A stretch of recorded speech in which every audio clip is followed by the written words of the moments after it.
I always thought phobias were something medically diagnosed to you, like waking up one day and just being scared of holes in the ground, or even being thrown in that hole and buried alive, covered over wet cement, or even being in a dark room all by yourself, booty cheeks clenched, hoping you don't get caught lacking, or even seeing mirrors and damn near pissing yourself at the sight of your own reflection to the point where facial surgery is no longer an option. There's an infinite long list of phobias and fears because nowadays people be scared of anything and everything that exists, and I can't even blame them. But there are some phobias that are honestly laughable, and some that I can't even argue against because I be getting scared shitless too. Horror movies nowadays at most can get a chuckle out of me, but I remember a time where them low budget horror films just needed to drop the infamous words, "based on a true story."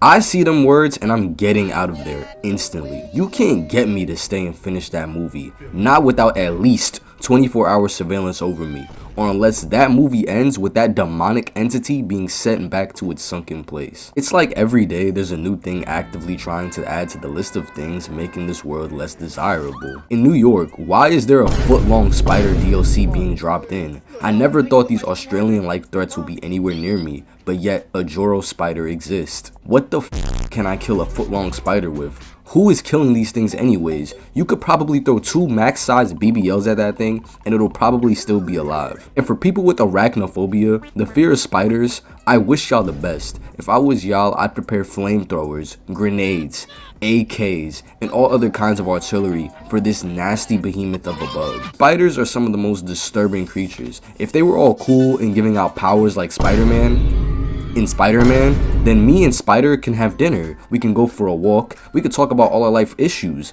but till then, they all need to die. I'll never argue against this phobia. I'm against spiders in any world, planet, or country other than them really tiny cute ones.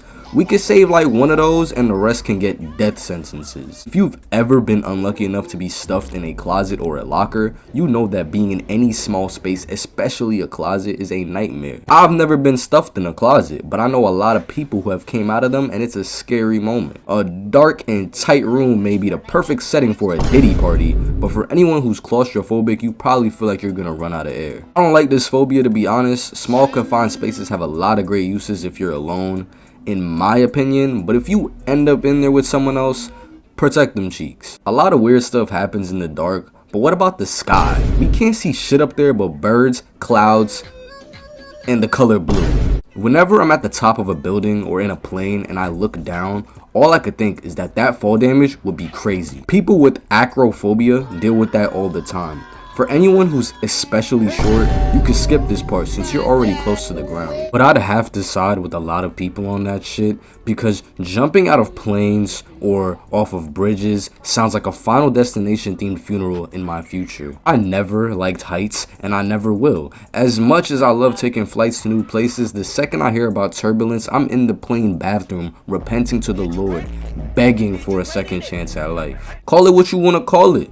It sounds goofy, I know. But if I go crashing in the ocean, I'm letting them waves take me. I ain't dealing with no more trauma before I go. For people who do end up in the ocean or at sea but prefer to stay on land like me, you also see how horrifying oceans are. You might even be a thalassiophobiac, which means you scared of oceans. I've been on boats before, but I've seen things in water that would make me much rather stay on land till the end of time. Over 70% of the world is ocean, and all that tells me is that there's some shit down there that I should be avoiding. Whether it's sharks, octopussies, or even big ass whales, I want nothing to do with them. These creatures may look all friendly at SeaWorld doing their flips and kisses, but I promise you out in the wild, a fade with a sea otter or a whale is an instant death. Well, I don't actually know that, but I won't be fucking around to find that out either. People dumb enough to fuck with any of these phobias could end up dying to a fall, being bitten by a spider, or even being ate by a shark, and they'd all turn into a ghost. I've watched Paranormal Activity before, and I was too ignorant to realize it was fake, because I was a YouTube kid, so I thought anything in first person point of view was real. I don't fuck with ghosts, at all. And if you don't either, you might have phasmophobia. And best believe, there's no exceptions being made for anyone. Casper, you can go fuck yourself. I don't care how friendly you are. And the Ghostbusters is no better. The ghosts they be fighting be on some weird shit.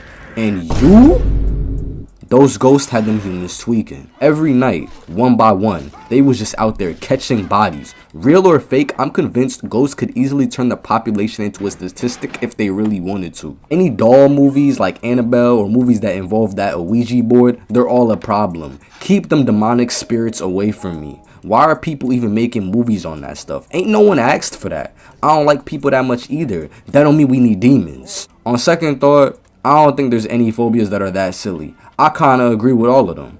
I won't say we need to nuke everything and reset just yet, but it's always an option.